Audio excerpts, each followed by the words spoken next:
hal-hal seperti itu tidak akan terjadi.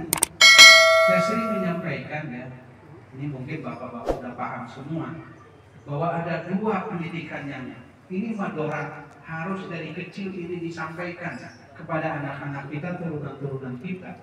Yang pertama dibiasakan sholat, yang kedua memberikan pendidikan supaya anak-anak kita bisa baca Quran. Ini mendesak sekali. Jadi supaya daraikeun sholat diluruti, ya, kaduana daek baca Quran. Kalau sejak kecil sudah bisa baca Quran, apalagi sudah banyak surat-surat yang hafal, yang hafid ya, anu hafal di luar kepala, itu akan menumbuhkan kecerdasan. Kalau sholat itu akan menumbuhkan kepribadian yang baik. Jadi dia akan tumbuh menjadi anak yang pintar dan baik perilakunya. Bukan sekedar pintar. Buat apa pintar kalau perilakunya tidak baik? Kita butuh sekarang orang-orang yang baik di samping orang-orang yang pintar. Pintar hukum ada yang benar macam naon. Ya. Pintar tapi itu jujur, pintar tapi korupsi. Negara kita kan rusaknya bukan oleh orang-orang yang pintar, bukan oleh orang-orang yang bodoh, tapi oleh orang-orang yang pintar tapi tidak jujur. Pintar tapi itu jujur. Itu yang kedua, ya, bakhola pamimba bihim qalbun adab sholat. Kemudian yang ketiga, dalam surat Toha 132, sholat itu ada hubungan dengan rizki. Jadi perintah sholatnya bukan aqimus sholat, tapi sholat itu ada hubungan dengan rizki. Wa'mur ahlaka bis sholati wastabir 'alaiha la nas'aluka rizqa nahnu narzuquka wal 'aqibatu littaqwa.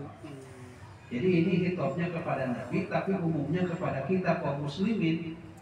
Jadi perintahkan olehmu, kata Allah kepada Nabi Muhammad, sholat, ya, ahlimu, keluargamu. Jadi diusahakan yang sholat itu bukan sendiri. Lain ngeuneuhan sorangan orang sholat. Boga pamajikan kudu dititah supaya sholat. Boga anak kita supaya sholat. Boga pembantu titah supaya sholat. Kalau orang boga supir pribadi titah supir supaya sholat. Jadi keluarga semua sholat. Ternyata sholat ini ada hubungan dengan rezeki. Nahnu narzuquka, di ujungnya kami akan memberikan rezeki kepada kamu Muhammad. Inilah barangkali kenapa para ulama mengatakan bahwa ibadah itu ada hubungan dengan rezeki. Jadi lancar dan tidak lancar rezeki itu tergantung dengan ibadah yang kita lakukan kepada Allah. Bahkan saya sering menyampaikan doa itu ada hubungan dengan rezeki. Doa kepada orang tua misalnya itu ada hubungan dengan rezeki. Jadi kalau kita sering mendoakan kolot, umi, jeung apa, rezeki dilancarkan. Ya. Tapi lantaran terucap dari mulut kita doa untuk kedua orang tua kita, rezeki kita akan sulit. Kan ada hadisnya, coba lihat dalam Mukhtarul Hadis itu ada ya. Idza tarakal abdu du'a lil walidaini fa innahu yanqatimu anhur rizqahu. Idza tarakal abdu du'a, apabila seorang hamba meninggalkan dari mendoakan kedua orang tuanya, fa innahu yanqatimu anhur rizqahu, maka sama saja dengan memutuskan rezekinya sendiri. Secara logika memang sulit dipahami, tapi ini faktanya. Loba ngadoakeun kolot teh bakal mempermudah urusan rezeki urang. Tara ngadoakeun sarua yang mempersulit rezeki urang sorangan. Itu yang ketiga. Kemudian yang keempat, sholat itu memperkuat hidayah. Dalam surat Taubah ayat 18 ada ya. Kalau saya baca pasti usah semua nurutannya. Innama ya'muru masajidallahi man amana billahi wal yaumil akhir wa aqamas sholata wa ataz zakata fa'asa ulaika ayyakunu minal muhtadin. Jadi muhtadin teh jalma-jalma anu diberi hidayah, dikuatkan hidayahna di antaranya aqamas sholat, mengadegan sholat. Ya.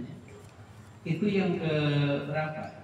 Keempat. Kemudian yang kelima, ya, sholat itu mengundang pertolongan Allah. Al-Hajj 40 dan 41. Wala yansurannallahu ma yansuruh innallaha laqawiyyun aziz alladzina in makkannahum fil ardi aqamus shalah. Ditolong, diturunkan keberkahan oleh Allah. Kalau satu kampung ya, Bapak ya, itu sholat berjamaahnya kuat.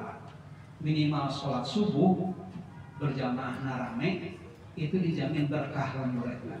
Bang Haji Didin itu suka bilang membandingkan subuh itu dengan Jumat. Jadi lamun di hiji lembur sholat subuh rame setengah tina sholat Jumat, yakin eta lembur teh barokah. Kan sholat Jumat di mana-mana ge rame. Sholat subuh di mana-mana ge. Jadi kalau setengahnya saja sholat subuh itu ramenya seperti sholat Jumat, itu dijamin barokah. Lemur eta, lamun sholat subuh loba.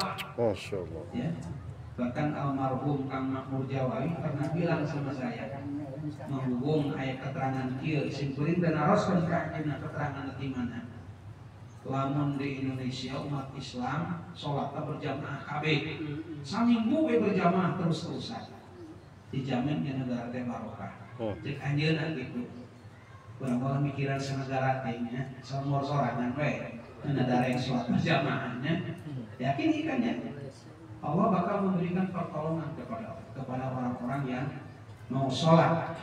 Dan yang terakhir, lakukan sholat secara berjamaah. Karena kalau kita melihat ayat-ayat Quran yang berkaitan dengan sholat, itu hampir umum perintah itu menggunakan kata-kata jamak.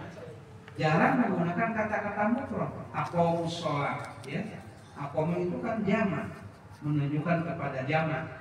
Ar-raki'un was-sajidun, orang-orang yang ruku, orang-orang yang sujud. Dalam surat Fatah ayat 28 ada, dalam surat Taubah ayat 12 juga ada. Ar-raki'un was-sajidun, orang-orang yang ruku, orang-orang yang sujud. Artinya sholat yang akan lebih cepat mengundang datangnya pertolongan Allah itu adalah sholat yang dilakukan secara berjamaah. Itu yang pertama. Kemudian yang kedua, surat Al-Hajj ayat 41 itu, yang mengundang pertolongan Allah itu mau memberi, ya. Orang yang mau memberi, daik merek, mau bersedekah, apapun yang kita miliki, memberi itu bukan sekedar materi, ya. Materi itu infak, kalau memberi itu kan umum, ya. Memberi kepada orang tua, memberi kepada saudara-saudara kita yang tidak punya, kepada anak-anak yatim, kepada fakir. Kita harus punya sebuah keyakinan begini, bahwa apapun yang kita berikan kepada orang lain itu sesungguhnya buat kita. Ini yang sering saya sampaikan. Jadi kita harus punya paham, kita memberi untuk kita sebenarnya, bukan semata-mata untuk orang lain yang kita beri, ya. Misalnya begini, kalau kita ngasih anak yatim, ya, yakinkan bahwa pemberian kita itu bukan untuk anak-anak yatim semata-mata, tapi pemberian itu untuk kita, ya. Jadi lamun ayah anak yatim, bere, kamu mamahna orang kayaknya, deketan, lamun ke sekolah tadi kelas merenya, jadi beri, ya. Jadi bukan untuk anak yatim, untuk kita sebenarnya. Kalau kita ngasih sama orang tua, bukan untuk orang tua, sebenarnya untuk kita. Keyakinan inilah yang akan membuat kita semangat untuk berbagi, untuk memberi. Kita punya ilmu, kasih ilmu kita kepada orang lain. Kalau memang ada orang yang membutuhkan bantuan ilmu kita, kalau ada orang yang butuh bantuan harta, kita beri, ya, ilmu pengetahuan, pemahaman, ide, gagasan, dan lain-lain sebagainya. Itu yang kedua. Kemudian yang ketiga, wa amaru bil ma'ruf wa nahu 'anil munkar. Orang yang akan mendapatkan pertolongan Allah itu adalah orang-orang yang terlibat dalam kegiatan dakwah. Kalau memerintahkan kebaikan, melarang keburukan, itu bagian kecil dari mana dakwah. Kalau dakwah itu kan umum, ya. Melaksanakan ajaran Islam dalam kehidupan keseharian kita, itu dakwah. Kita misalnya punya pendidikan yang Islami, itu bagian dari dakwah. Kita punya lembaga keuangan yang sesuai dengan syariah, itu dakwah. Seperti yang Pak Taufik kembangkan, amanah umum, itu bagian dari dakwah, ya. Kalau kita berdagang sesuai dengan syariat Islam, itu dakwah. Jadi dakwah itu bukan sekedar ngaji, nyampaikan, ngadengikeun pengajian, bukan sekedar itu.